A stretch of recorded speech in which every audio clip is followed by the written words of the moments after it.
Tense. Tense का मतलब होता है काल। हिंदी में हम टेंस को बोलते हैं काल, या फिर अगर हम शुद्ध हिंदी में बात करें तो टेंस को हम समय भी बोल सकते हैं। अगर हम मान लेते हैं टेंस दादाजी है तो दादाजी के 3 बेटे हैं, एक है प्रेजेंट, दूसरा पास्ट एंड तीसरा फ्यूचर। प्रेजेंट को हम बोलते हैं वर्तमान काल, पास्ट को बोलते हैं हम भूतकाल और फ्यूचर को बोलते हैं हम भविष्य काल। प्रेजेंट यानी कि वर्तमान काल जो अभी चल रहा है, जैसे मैं अभी पढ़ा रही हूँ ना, ये वर्तमान काल है। और पास्ट यानी कि भूतकाल जो बीत चुका है, जैसे कल मैंने पढ़ाया था, जो बीत चुका है वो होते भूतकाल। और फ्यूचर यानी कि आने वाले समय, अभी आया नहीं है, आने वाले समय को हम भविष्य काल यानी कि फ्यूचर बोलते हैं। जैसे कल मैं पढ़ाऊंगी तो आने वाले समय को हम बोलेंगे फ्यूचर। अब प्रेजेंट, पास्ट और फ्यूचर के भी 4 बेटे हैं। प्रेजेंट के 4 बेटे हैं indefinite, continuous, perfect, perfect continuous. और पास्ट के भी 4 बेटे हैं। मजे की बात यह है कि जो प्रेजेंट के बेटे का नाम है सेम नाम पास्ट के भी बेटे का नाम है, और फ्यूचर के भी बेटे के नाम सेम है। अब जैसे हम लोग अपने नाम के पीछे सरनेम लगाते हैं, उसी तरह से indefinite, continuous, perfect, perfect continuous में भी सरनेम लगा रहता है उनके पिता का, यानी कि प्रेजेंट हम बोलते हैं present indefinite, present continuous, present perfect, present perfect continuous. वैसे ही past indefinite, past continuous, past perfect, past perfect continuous. Future में भी same, future indefinite, future continuous, future perfect, future perfect continuous. तो ये तो तय हो गया कि प्रेजेंट के 4 बेटे हैं, पास्ट के 4 बेटे हैं और फ्यूचर के 4 बेटे हैं। तो हमें कितने टेंसेस सीखने हैं? 4 3 कितने हो गए? 12। यानी कि हमें इस वीडियो में 12 टेंसेस सीखने होते हैं। ये अगर हम ये 12 टेंसेस सीख लेते हैं तो हम इंग्लिश आराम से बोल सकते हैं। और मजे की बात अगर मैं ये बताऊं कि सिर्फ ये 4 के यूजेस आप सीख लेते हैं तो आप 12 टेंसेस को अपनी मुट्ठी में कर सकते हैं। चलिए आगे बढ़ते हैं। और मैं आपको ये बता दूं कि इस वीडियो में आपको सिंपल तो मिलेंगे, साथ में नेगेटिव, इंट्रोगेटिव, इंट्रोगेटिव नेगेटिव, सभी तरह के सेंटेंसेस आपको इस वीडियो में मिलेंगे। अगर हम सिंपल सेंटेंस बनाएंगे तो उसका स्ट्रक्चर कुछ इस प्रकार रहेगा। सबसे पहले आपको सब्जेक्ट लगाना होगा, then helping verb, then verb, then object. सबसे पहले हम ये देख लेते हैं कि किसी भी सेंटेंस को फ्रेम करने के लिए सबसे पहले आपको सब्जेक्ट लगाना होता है, देन आपको हेल्पिंग वर्ब लगानी होती है। हेल्पिंग वर्ब जैसे is, am, are, do, does जो हेल्पिंग वर्ब होता है ना, वो लगाने होते हैं। देन वर्ब आपको लगाना होता है, देन ऑब्जेक्ट आपको लगाना होता है। यानी कि सबसे पहले आपको subject, then helping verb, then verb, then object. ये हमारा मास्टर फॉर्मूला होता है। अगर हम ये फॉर्मूला को याद कर लेते हैं तो हम कोई सा भी सेंटेंस आसानी से बना सकते हैं। सारे सेंटेंस इसी पे बेस्ड होते हैं, इसी से सारे सेंटेंसेस बनाए जाते हैं। तो सिंपल सेंटेंस तो इसी तरह से, सबसे पहले सब्जेक्ट लगाना है, then helping verb, then verb and the last object. Negative अगर हम बनाने जाते हैं तो सबसे पहले हम सब्जेक्ट लगाएंगे, देन हेल्पिंग वर्ब, उसके जस्ट बाद आपको नॉट लगाना होगा, क्योंकि आप नेगेटिव सेंटेंस बोल रहे हैं। अगर आपके सेंटेंस में नहीं आएगा ही, नहीं के लिए आपको नॉट लगाना होगा हेल्पिंग वर्ब के जस्ट बाद। उसके बाद आपको वर्ब लगाना होगा and the last object. Interrogative sentence अगर बनाने जाएंगे तो सबसे पहले आपको हेल्पिंग वर्ब ही लगानी पड़ेगी। क्वेश्चन इंट्रोगेटिव यानी कि प्रश्नवाचक वाक्य, जिसमें हेल्पिंग वर्ब आपको स्टार्टिंग में लगाना होगा, then subject, then verb and the last object. अगर आप इंट्रोगेटिव नेगेटिव की बात करें तो सबसे पहले आपको हेल्पिंग वर्ब लगानी होगी, देन सब्जेक्ट, एंड सब्जेक्ट के जस्ट बाद आपको नॉट लगाना होगा। यहाँ पर हेल्पिंग वर्ब के बाद नॉट लगाते थे, लेकिन यहाँ तो हेल्पिंग वर्ब स्टार्टिंग में ही आ गया है, इसीलिए सब्जेक्ट के बाद हम नॉट लगा देते हैं। Then verb and the last object. Object जहां का जहां ही रह जाता है। अब सब्जेक्ट क्या होते हैं, हेल्पिंग वर्ब क्या होते हैं, वर्ब क्या होते हैं, ऑब्जेक्ट क्या होते हैं, ये भी समझ लेते हैं। सब्जेक्ट वे होते हैं जो कार्य को करते हैं। जैसे राम खेलता है तो खेलने का काम कौन कर रहा है? राम कर रहा है। सीता नाचती है तो नाचने का काम कौन कर रहा है? सीता कर रही है। मैं पढ़ता हूँ तो पढ़ने का काम कौन कर रहा है? मैं। तो जो काम को करता है वही हमारा सब्जेक्ट होता है।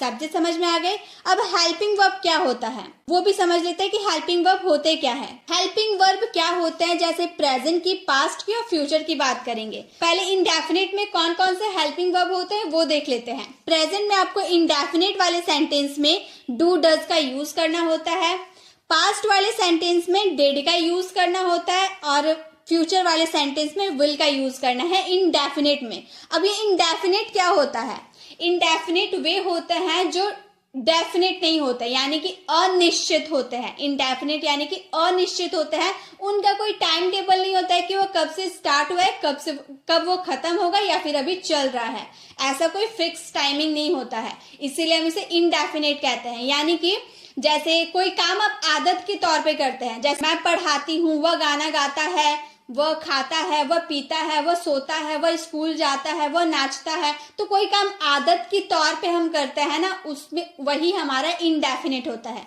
अगर हम पास्ट में बात करें, मैं पढ़ाती थी, मैं खाती थी, मैं जाती थी, वह स्कूल जाता था, तो था आपके आ रहे और वो काम अब आदत के तौर पे करते हैं तो वो इंडेफिनिट होते हैं। फ्यूचर में वो जाता होगा, वो खाता होगा, वो पीता होगा, ऐसे वाले सेंटेंस किस में आएंगे, इंडेफिनिट में आएंगे। यानी कि कोई काम जो अनिश्चित होता है, उसकी कोई टाइम टेबल नहीं होती है कि कब वो खत्म होगा, कब वो शुरू हुआ, कब वो खत्म होगा या फिर कंटिन्यू चल रहा है, हमें फिक्स टाइमिंग नहीं पता होती है, वो इंडेफिनिट की कैटेगरी में आते हैं।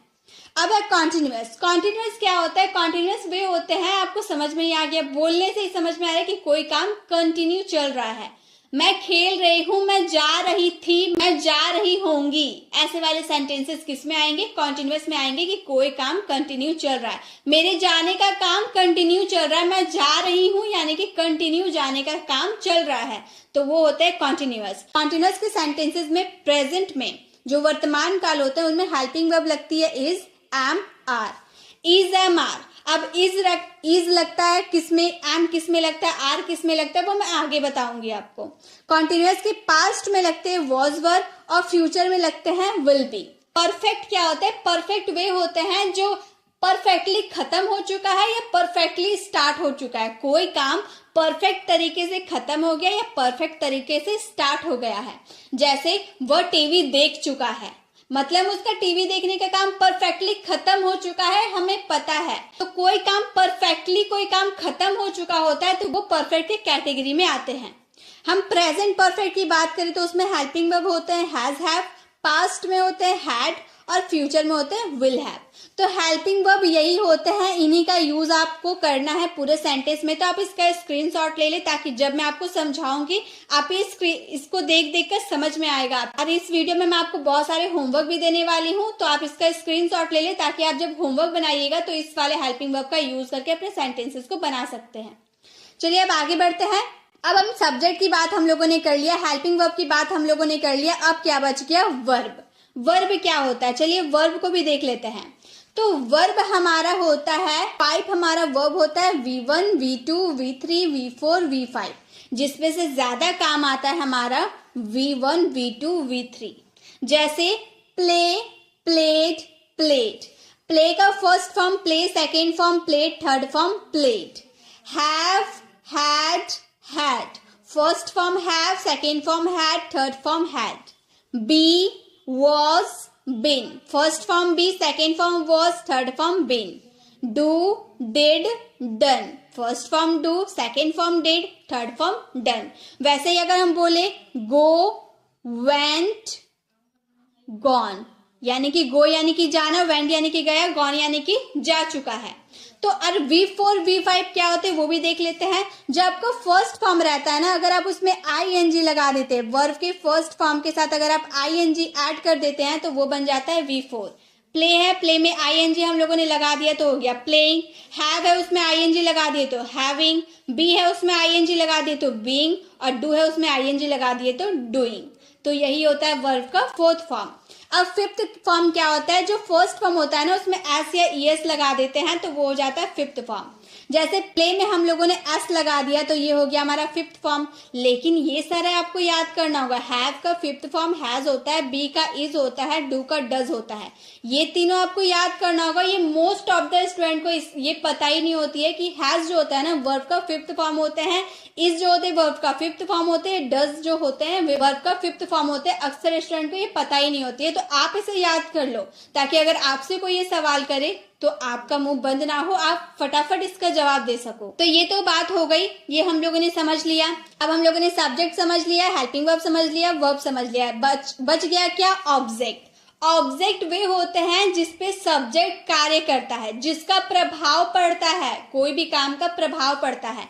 जैसे मैं बोलूं मैं इंग्लिश पढ़ा रही हूं, तो मैं पढ़ा क्या रही हूं? इंग्लिश। इंग्लिश जो है ना वो हमारा हो गया ऑब्जेक्ट, मतलब पढ़ाने का काम। मैं पढ़ाने का काम क्या कर रही हूँ? इंग्लिश का काम कर रही हूँ ना, इंग्लिश पे प्रभाव जा रहा, तो वो हो गया ऑब्जेक्ट। जैसे माँ खाना बना रही है, माँ क्या बना रही है? खाना बना रही है। मोहन क्रिकेट खेल रहा है, तो खेलने का काम किस पे हो रहा है? क्रिकेट पे हो रहा। तो ये सारे हमारे होते हैं ऑब्जेक्ट, जिसपे सब्जेक्ट कार्य करता है, वो हमारे होते हैं ऑब्जेक्ट। तो आई होप आपको ये समझ में आ गया होगा कि subject, helping verb, verb, object क्या होते हैं।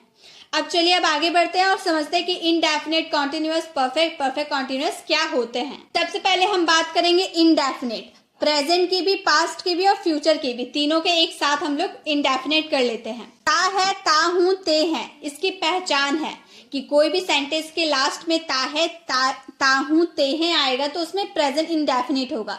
लेकिन आप इसे ना समझकर एक और अच्छा तरीका मैंने आपको बताया कि जो काम आप आदत के तौर पे करते हैं वो हमारा प्रेजेंट इंडेफिनिट होता है। उस तरह से भी आप पहचान सकते हैं। इसमें कौन से हेल्पिंग वर्ब लगते हैं? Do does. और इसका सिंपल फॉर्मूला होता है डू डज। अगर हम लोग बात कर दी तो इसका सिंपल फॉर्मूला होता है सब्जेक्ट, देन वर्ब का फर्स्ट फॉर्म, उसमें एस या ईएस लग जाएगा अगर थर्ड पर्सन सिंगुलर हुआ तो, एंड देन लास्ट में हमारा ऑब्जेक्ट होता है। ठीक है, ये हमारा फॉर्मूला है प्रेजेंट इंडेफिनिट का। पास्ट इंडेफिनिट, इसकी पहचान है ता था, ती थी, ते थे, यानी कि कोई काम आदत के तौर पे आप पास्ट में करते थे। इसमें हेल्पिंग वर्ब डिड लगेगा, लेकिन इसका स्ट्रक्चर होता है सब्जेक्ट, देन वर्ब का second form and the last object. यही होता है इसका फॉर्मूला। और फ्यूचर की पहचान ता होगा, ते होंगे, यानी कि फ्यूचर में कोई काम आप आदत के तौर पे करते होंगे, उसमें लगेगा हेल्पिंग वर्ब विल। इसका स्ट्रक्चर है सब्जेक्ट, देन हेल्पिंग वर्ब की जगह आपको विल लगाना है, देन वर्ब का first form and the last object. तो आपने नोटिस किया इसमें हम लोगों ने हेल्पिंग वर्ब नहीं लगाया, इसमें भी हम लोगों ने हेल्पिंग वर्ब नहीं लगाया, लेकिन फ्यूचर में हेल्पिंग वर्ब लगा है। अब देखिए सेंटेंस को हम लोग पहचानते हैं। मैं पत्र लिखता हूँ, मैं पत्र लिखता हूं, अगर हम इसे बनाए या आदत के तौर पे, ता हूं भी आ रहा और आदत के तौर पे बता रहे मैं पत्र लिखता हूं। आई राइट अ लेटर। आई हमारा सब्जेक्ट, देन राइट हमारा वर्ब का first form and the last object a letter. I write a letter. इसमें डू डज आया क्या? प्रेजेंट इंडेफिनिट में तो हम लोग देखे डू डज हेल्पिंग वर्ब आएगा, लेकिन इसमें हेल्पिंग वर्ब डू डज आया क्या? नहीं आया। क्यों नहीं आया वो भी मैं बताऊंगी। सेकेंड सेंटेंस भी देख लेते हैं। मैं पत्र लिखता था, I wrote a letter. Structure subject, then verb का second form and the last object. इसमें हम बोले आई रोट अ लेटर, इसमें पास्ट इंडेफिनिट में तो डिड लगाना था, लेकिन हम लोगों ने लगाया नहीं। क्यों नहीं लगाया ये भी हम अभी समझने वाले हैं। नेक्स्ट सेंटेंस, मैं पत्र लिखूंगा। लिखूंगा, गागेगी आ रहा है, यानी कि फ्यूचर इंडेफिनिट है। इसमें हम बोलेंगे I will write a letter. Subject सबसे पहले, देन विल हमारा लग गया, वर्ब का first form write and the last object a letter. I will write a letter. ये तो बिल्कुल सही हम लोगों ने बनाया ना, ये बिल्कुल सही है। लेकिन ये दोनों में डू डज और डिड तो आया ही नहीं, तो ये हम कैसे? डू डज का यूज तो करना था, लेकिन हम लोगों ने क्यों नहीं किया? क्योंकि गाइस जब आप सिंपल सेंटेंसेस बनाते हैं, प्रेजेंट और पास्ट इंडेफिनिट के जब आप सिंपल सेंटेंसेस बनाते हैं तो उसका स्ट्रक्चर ये होता है, इसमें हेल्पिंग वर्ब नहीं होता है। प्रेजेंट इंडेफिनिट के सिंपल वाले सेंटेंसेस में आपको सबसे पहले सब्जेक्ट, देन वर्ब का फर्स्ट फॉर्म। अगर आपका थर्ड पर्सन सिंगुलर हुआ तो उसमें एस एस जोड़ेंगे, अगर थर्ड पर्सन सिंगुलर नहीं हुआ तो उसमें वर्ब का फर्स्ट फॉर्म ही रहने देंगे, देन लास्ट में ऑब्जेक्ट लगा देंगे। पास्ट का इंडेफिनिट रहा और सिंपल सेंटेंसेस रहा, उसमें नेगेटिव नहीं, सिंपल सेंटेंस रहा, तो उसमें सबसे पहले आपको सब्जेक्ट लगाना है, देन वर्ब का second form and the last object. बस यही रूल है। लेकिन अब डू डज कहाँ लगाए, ये सवाल है ना। डू डज कैसे वाले सेंटेंसेस में लगाए, ये भी चलिए देखते हैं। डू डज का यूज प्रेजेंट इंडेफिनिट में कब करते हैं? डू डज का यूज हम सब्जेक्ट के स्टार्टिंग में करते हैं। अब कोई भी सेंटेंस जब बनाते हैं, सब्जेक्ट के पहले अगर डू डज रहा यानी कि हेल्पिंग वर्ब रहा, सब्जेक्ट के पहले हेल्पिंग वर्ब रहा, तो वो कौन सा क्वेश्चन बनता है? वो हमारा इंट्रोगेटिव सेंटेंस होता है। क्या सेंटेंस? इंट्रोगेटिव, प्रश्नवाचक वाक्य होता है, जिसमें हम स्टार्टिंग में ही हेल्पिंग वर्ब का यूज करते हैं सब्जेक्ट के पहले।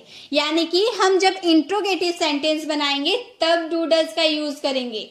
नेक्स्ट है, सब्जेक्ट के बाद डू डज आएगा लेकिन नॉट आएगा। अब नॉट किस में आता है? नेगेटिव सेंटेंस में आता है ना। नेगेटिव सेंटेंस में हमारा नॉट आता है, यानी कि डू डज का यूज नेगेटिव सेंटेंस में होगा। तो सिंपल सेंटेंस जब बनाएंगे उसमें डू डज नहीं आएगा, लेकिन जब नेगेटिव सेंटेंस बनाएंगे तो उसमें डू डज आएगा। अगर इंट्रोगेटिव सेंटेंस बना रहे तो डू डज आएगा, अगर इंट्रोगेटिव नेगेटिव सेंटेंस बना रहे तो डू डज आएगा। समझ में आ गया बात? बस इतना ही कॉन्सेप्ट है। अब ये बात रहा कि डू किस में लगाएंगे, डज किस में लगाएंगे। अगर आप थर्ड पर्सन सिंगुलर की बात करें, थर्ड पर्सन सिंगुलर क्या होते हैं? ही, सी, इट या फिर किसी भी पर्सन का नाम, ये हमारा क्या होता है? थर्ड पर्सन सिंगुलर होता है। अगर आपका सब्जेक्ट थर्ड पर्सन सिंगुलर रहा तो उसमें आपको डज का यूज करना है। क्या चीज का? डज, DOES, डज का यूज करना है थर्ड पर्सन सिंगुलर के साथ। अगर कोई अदर सब्जेक्ट रहा तो उसमें आपको डू का यूज करना है। बस इतना ही है। आई होप आपको समझ में आ गया डू डज। चलिए बात करते हैं पास्ट इंडेफिनिट में डिड की। डिड प्लस सब्जेक्ट, सब्जेक्ट के पहले डिड आ गया, मतलब ये हम क्वेश्चन करें किसी से, यानी कि इंट्रोगेटिव सेंटेंस हो गया। अगर सब्जेक्ट के बाद डिड आया उसके बाद नॉट आएगा, यानी कि ये नेगेटिव सेंटेंस, यानी कि नेगेटिव सेंटेंस में हम डिड का यूज करेंगे। जब हम सिंपल सेंटेंस बनाते हैं ना, उसमें हम डू डज या डिड का यूज नहीं कर सकते।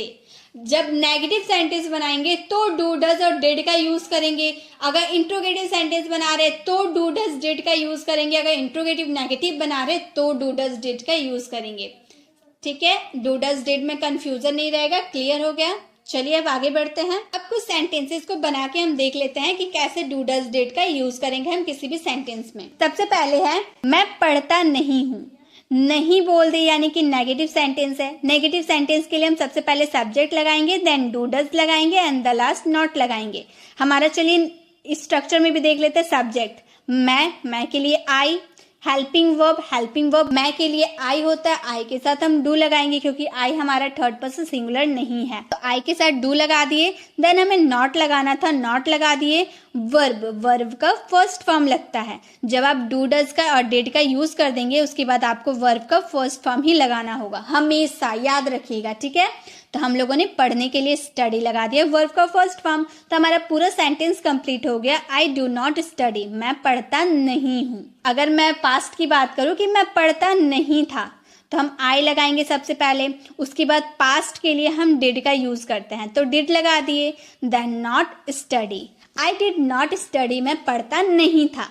ठीक है, तो ये आपको समझ में आ गया। अगर मैं बोलूँ क्या मैं पढ़ता था, क्या यानी कि मैं किसी से सवाल कर रही हूँ, इंट्रोगेटिव सेंटेंस है, तो सबसे पहले हेल्पिंग वर्ब लगानी होगी। हेल्पिंग वर्ब हमारा डू है। देन सब्जेक्ट आई, उसके बाद वर्ब लगाना है, तो वर्ब का फर्स्ट फॉर्म स्टडी। क्या मैं पढ़ता हूँ, डू आई स्टडी। क्या मैं पढ़ता था, डिड आई स्टडी। मतलब जो भी आपका सेंटेंस है डू डज आगे हो जाएगा सब्जेक्ट के पहले। क्या मैं पढ़ता नहीं हूँ, मैं इंट्रोगेटिव नेगेटिव सवाल कर रही हूँ, तो मैं बोलूंगी do I not study. Do I not study, क्या मैं पढ़ता नहीं हूँ। क्या मैं पढ़ता नहीं था, डिड आई नॉट स्टडी। क्या मैं पढ़ता नहीं था, डिड आई नॉट स्टडी। तो गाइस आई होप आपको डू डज डिड में सारे कंफ्यूजन क्लियर हो गए होंगे। चलिए प्रेजेंट, पास्ट और फ्यूचर के कुछ सेंटेंसेस को बना के देख लेते हैं ताकि हमारी प्रैक्टिस अच्छे से हो पाए। जैसे अगर मैं बोलूं रवि कुर्सी को घसीट रहा है, रवि क्या है, हमारा सब्जेक्ट है। कुर्सी क्या है, हमारा ऑब्जेक्ट है, यानी कि घसीटने का काम किस पे किया जा रहा है, कुर्सी पे कर रहा है। सब्जेक्ट किसको घसीट रहा, कुर्सी को घसीट रहा, तो कुर्सी हमारा हो गया ऑब्जेक्ट और घसीटना ये हमारा हो गया वर्ब। ये हम लोगों ने समझ लिया कि सब्जेक्ट क्या है, ऑब्जेक्ट क्या है, वर्ब क्या है, ये हम लोगों ने समझ लिया। तो अब हम देखते हैं कि ये इंडेफिनेट का है क्योंकि ता है, ती है, आ रहा है, यानी कि ये हमारा इंडेफिनिट है। और प्रेजेंट का है तो हम बोलेंगे रवि कुर्सी को घसीटता है। अगर सिंपल सेंटेंस बनाए तो बोलेंगे Ravi drags this chair. Ravi drags this chair. Ravi क्या है? थर्ड पर्सन सिंगुलर है, पर्सन का नाम है। तो रवि के साथ ड्रैग, घसीटने के लिए हम ड्रैग का यूज किए, उसमें एस लगा दिए तो हो गया ड्रैग्स दिस चेयर। किसको घसीट रहा? कुर्सी को। This chair, Ravi drags this chair. अगर हम नेगेटिव सेंटेंस बनाएंगे तो रवि थर्ड पर्सन जो सिंगुलर है उसके साथ डज का यूज होगा। हम बोलेंगे रवि डज, उसके बाद नेगेटिव सेंटेंस है कि रवि कुर्सी को नहीं घसीटता है। नहीं घसीटता है हम बोल रहे हैं तो हम बोलेंगे does not drag this chair. Ravi does not drag this chair. अगर यहाँ पे आप डज का यूज कर देते हैं ना तो यहाँ पे आपको एस लगाने की जरूरत नहीं पड़ेगी। अगर मैं बोलूं क्या रवि कुर्सी को घसीटता है तो मैं बोलूंगी does Ravi drag this chair. जो हमारा डज यहाँ पे हम यूज किए, क्वेश्चन जब पूछेंगे, इंट्रोगेटिव सेंटेंस करेंगे तो उसको स्टार्टिंग में यूज कर देंगे और बोलेंगे does Ravi drag this chair. Interrogative negative की बात करें कि क्या रवि कुर्सी को नहीं घसीटता है तो हम बोलेंगे does Ravi not drag this chair. Does का यूज कर दिए, देन रवि, उसके बाद हमारा नॉट का यूज कर दिए वर्ब का फर्स्ट फॉर्म दिस चेयर। मैंने आपको हेल्पिंग वर्ब वाले स्लाइड का स्क्रीनशॉट लेने के लिए कहा था, आपने, आई होप आपने लिया होगा, तो उसको देखकर आप समझ सकते हैं कि मैं सेंटेंसेस को कैसे कंप्लीट कर रही हूँ। Does Ravi not drag this chair. क्या रवि कुर्सी को नहीं घसीटता है। अगर मैं बोलूं रवि क्या घसीटता है, मैंने ऑब्जेक्ट की बात नहीं की, मैंने बोला रवि क्या घसीटता है, तो हम बोलेंगे क्या।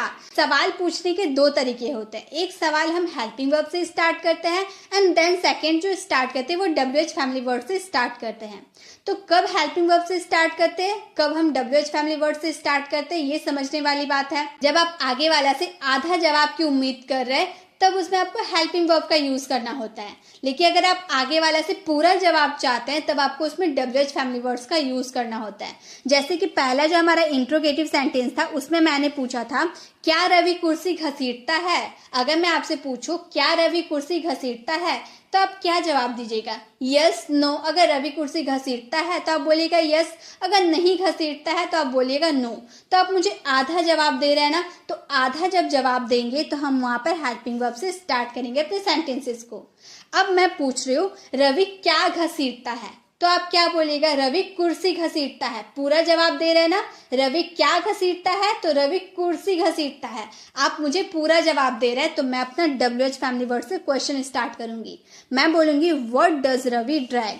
व्हाट के बाद आपको डज लगाना है, then Ravi drag. What does Ravi drag, Ravi क्या घसीटता है। तो ये फर्क होता है ये हेल्पिंग वर्ब वाले इंट्रोगेटिव सेंटेंस की और WH फैमिली वर्ड्स वाले इंट्रोगेटिव सेंटेंस में। यही फर्क है जो आपको पहचानना है। प्रेजेंट इंडेफिनिट के सारे सेंटेंसेस समझ में आए होंगे। एक सेंटेंस आप लोगों के लिए है, तुम कुर्सी नहीं घसीटते हो। इसका आंसर आपको कमेंट बॉक्स में करना है। चलिए पास्ट इंडेफिनिट की बात करते हैं।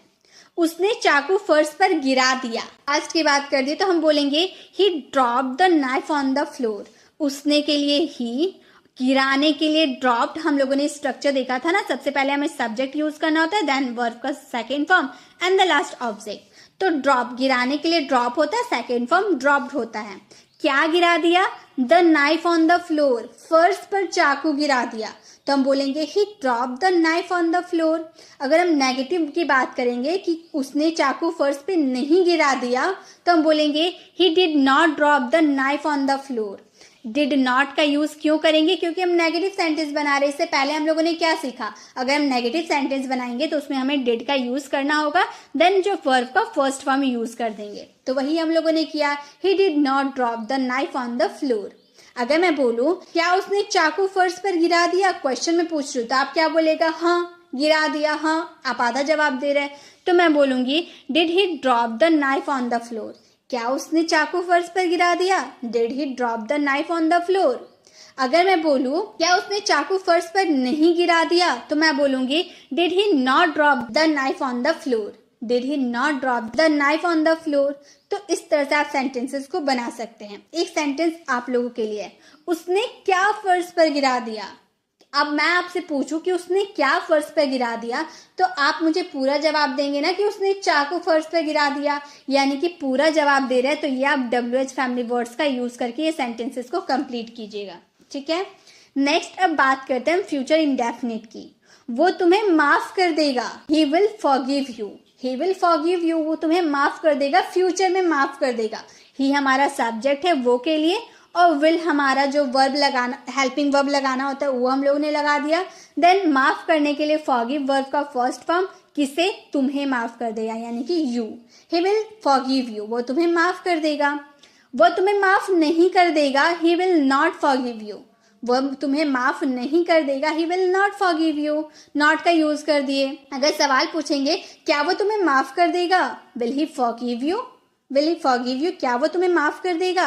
अगर मैं इंट्रोगेटिव नेगेटिव की बात करूं कि क्या वो तुम्हें माफ नहीं कर देगा, will he not forgive you, will he not forgive you, क्या वो तुम्हें माफ नहीं कर देगा। तो इस तरह से आप सेंटेंसेस को बनाइएगा फ्यूचर इंडेफिनिट में। एक सेंटेंस आप लोगों के लिए है, कौन तुम्हें माफ कर देगा। अब मैं आपसे पूछूंगी कौन तुम्हें माफ कर देगा, तो आप क्या बोलेगा, वो जो भी है, राम है, कोई भी है, आप पूरा मुझे जवाब दीजिएगा। तो यहाँ पे हम सवाल पूछेंगे WH फैमिली वर्ड से। ये हमारा था प्रेजेंट इंडेफिनिट, पास्ट इंडेफिनिट और फ्यूचर इंडेफिनिट के कॉन्सेप्ट। आई होप आपको समझ में आ गए होंगे। जो मैंने आपको क्वेश्चन दिए होमवर्क के लिए, उसका आंसर आप जरूर कमेंट बॉक्स में दीजिएगा ताकि आपकी प्रैक्टिस अच्छे से हो पाए। अगर आपको वीडियो अच्छी लग रही हो ना, तो गाइज प्लीज वीडियो को लाइक करें। और चलिए अब आगे बढ़ते हैं। Present continuous, past continuous, future continuous. हाँ, पहले हम प्रेजेंट कॉन्टिन्यूअस की बात कर लेते हैं। प्रेजेंट कॉन्टिन्यूअस में हेल्पिंग वर्ब होता है इज, एम, आर और वर्ब का फोर्थ फॉर्म। जैसे पूजा इंग्लिश पढ़ा रही है, पूजा इंग्लिश पढ़ा रही है, तो पूजा हमारी सब्जेक्ट हो गई। इंग्लिश पढ़ाने का काम किस पे किया जा रहा है, इंग्लिश पे किया जा रहा है, तो ये हमारा ऑब्जेक्ट, और पढ़ाने का काम हो रहा है ना, यानी कि ये हमारा हो गया वर्ब। तो पूजा पढ़ा रही है, Pooja is teaching English, Pooja subject थी, इज हमारा लगाना था। पूजा थर्ड पर्सन सिंगुलर है ना, इसीलिए इज। अब किसमें इज एम आर लगता है वो भी मैं बता देती हूँ। अगर आपका थर्ड पर्सन सिंगुलर रहा तो इज लगाइएगा, आई के साथ हमेशा एम लगता है, और जो अदर आपके बच गए यू, वी, दे या फिर टू पर्सन हो तो उसमें आपको आर का यूज करना है। ठीक है, तो पूजा सिंगुलर है, थर्ड पर्सन सिंगुलर है, इसीलिए पूजा के साथ इज। वर्ब का फोर्थ फॉर्म लगाना था जो पढ़ाने का टीच होता है, और फोर्थ फॉर्म हो गया टीचिंग। क्या पढ़ा रही है, इंग्लिश पढ़ा रही है, तो पूजा इज टीचिंग इंग्लिश। अगर मैं बोलूं पूजा इंग्लिश नहीं पढ़ा रही है, तो मैं बोलूंगी Pooja is not teaching English, Pooja is not teaching English. क्या पूजा पढ़ा रही है, इज पूजा टीचिंग इंग्लिश। क्या पूजा नहीं पढ़ा रही है, is Pooja not teaching English. तो इस तरह से आप सेंटेंसेस को बना सकते हैं। एक सेंटेंस आप लोगों के लिए है, पूजा क्या पढ़ा रही है। अब मैं आपसे पूछूं पूजा क्या पढ़ा रही है, तो आप क्या जवाब दीजिएगा, पूजा इंग्लिश पढ़ा रही है, पूरा जवाब दीजिएगा। यानी कि ये हमारा WH फैमिली वर्ड्स का यूज करके हमारा सेंटेंस को कंप्लीट करना है। चलिए नेक्स्ट प्रेजेंट कॉन्टिन्यूअस की बात हो गई, या पास्ट कॉन्टिन्यूअस की बात करते हैं। उससे पहले हम हेल्पिंग वर्ब देख लेते हैं। पास्ट कॉन्टिन्यूअस में आपको वॉज वर्ब का यूज करना है वर्ब के फोर्थ फॉर्म के साथ। वॉज लगता है थर्ड पर्सन सिंगुलर के साथ, और वर्ड लगता है अदर सब्जेक्ट के साथ। जैसे वो एक संतरे को छील रही थी, वो कौन है, लड़की है कोई, क्योंकि रही थी हम बोल रहे ना, वो लड़की है। सी हमारा थर्ड पर्सन सिंगुलर होता है, इसीलिए वॉज का यूज किए। छीलने के लिए पील ऑफ का यूज करते हैं, वर्ब का फर्स्ट फॉर्म हो जाएगा पील ऑफ। छीलने के लिए हम पील ऑफ का यूज करते हैं, लेकिन हमें वर्ब का फोर्थ फॉर्म यूज करना है, इसलिए पीलिंग ऑफ हो गया। सी वॉज पीलिंग ऑफ, क्या छील रही थी, एक संतरा, an orange. She was peeling off an orange, वो एक संतरा छील रही थी। वो एक संतरा नहीं छील रही थी, she was not peeling off an orange, वो एक संतरा नहीं छील रही थी। आगे मैं बोलूं क्या वो एक संतरा छील रही थी, तो मैं बोलूंगी was she peeling off an orange. क्या वो एक संतरा छील रही थी, was she peeling off an orange. अगर मैं इंट्रोगेटिव नेगेटिव की बात करूं तो मैं बोलूंगी क्या वो एक संतरा नहीं छील रही थी, was she not peeling off an orange, was she not peeling off an orange. तो इस तरह से आप सेंटेंस को बनाइएगा। एक सेंटेंस आप लोगों के लिए है, वो बता रही थी, इसका आंसर आपको कमेंट बॉक्स में करना है। पास्ट कॉन्टिन्यूअस की बात हो गई, या फ्यूचर कॉन्टिन्यूअस की बात करते हैं। इसमें हमारा विल भी लगता है वर्ब के फोर्थ फॉर्म के साथ, और मजे की बात यह है कि इसमें सिर्फ एक ही हेल्पिंग वर्ब है, विल बी। आप सभी सब्जेक्ट के साथ इसका यूज कर सकते हैं। जैसे वह खेल रहा होगा, ही विल बी प्लेइंग, खेलने का काम कंटिन्यू चल रहा है ना, कौन, ही, तो हम बोलेंगे ही विल बी प्लेइंग। वह खेल नहीं रहा होगा, he will not be playing. Will be के बीच में आपको नॉट का यूज करना है, he will not be playing. क्या वो खेल रहा होगा, विल ही बी प्लेइंग। क्या वो खेल रहा होगा, विल ही बी प्लेइंग। क्या वो नहीं खेल रहा होगा, will he not be playing. Will he not be playing. तो ये हमारा फ्यूचर कॉन्टिन्यूअस था। एक सेंटेंस आप लोगों के लिए है, हम जा रहे होंगे। इसका आंसर आपको कमेंट बॉक्स में करना है। तो प्रेजेंट कॉन्टिन्यूअस, पास्ट कॉन्टिन्यूअस और फ्यूचर कॉन्टिन्यूअस की भी बात हो गई। चलिए अब आगे बढ़ते हैं इसी के साथ। अब है हमारा present perfect, past perfect, future perfect. Present perfect की पहले बात कर लेते हैं। प्रेजेंट परफेक्ट में हेल्पिंग वर्ब होते हैं हैज, हैव प्लस वर्ब का थर्ड फॉर्म। हैज लगता है थर्ड पर्सन सिंगुलर के साथ और हैव लगता है अदर सब्जेक्ट के साथ। जैसे आपने कईयों को गुमराह किया है, तो हमारा सब्जेक्ट कौन है? आपने, यानी कि यू के साथ हैव लगेगा। उसके बाद गुमराह करने का फर्स्ट फॉर्म होता है मिसलीड, MISLEAD। गुमराह करने के लिए मिसलीड का स्पेलिंग ये होता है, और जब हम इसे थर्ड फॉर्म में यूज करेंगे तो मिसलेड हो जाएगा। यू हैव मिसलेड मेनी, मतलब आपने कईयों को गुमराह किया है। You have misled many. अगर मैं बोलूं आपने कईयों को गुमराह नहीं किया है, you have not misled many. You have not misled many. क्या आपने कईयों को गुमराह किया है? Have you misled many? Have you misled many? क्या आपने कईयों को गुमराह नहीं किया है? Have you not misled many? Have you not misled many? तो इस तरह से हम हैज हैव का यूज करेंगे प्रेजेंट परफेक्ट में। एक सेंटेंस आप लोगों के लिए है, हमें किस किसने कॉल किया है। इसका आंसर आपको कमेंट बॉक्स में करना है। पास्ट परफेक्ट, उसने मुझे जकड़ लिया था। उसने हमारा सब्जेक्ट है जो ही है, ही के साथ हैड लगाएंगे। He had clenched him. जकड़ने के लिए क्लेंच होता है, क्लेंच का थर्ड फॉर्म होता है क्लेंच्ड। ही हैज क्लेंच्ड मी, उसने मुझे जकड़ लिया था। उसने मुझे नहीं जकड़ लिया था, he had not clenched me. He had not clenched me. क्या उसने जकड़ लिया था? Had he clenched me. क्या उसने नहीं जकड़ा था? Had he not clenched me. तो इस तरह से आप सेंटेंस को बनाइएगा। पास्ट परफेक्ट में एक सेंटेंस आप लोगों के लिए है, मुझे उस दिन किसने जकड़ा था। इसका आंसर आपको कमेंट बॉक्स में करना है।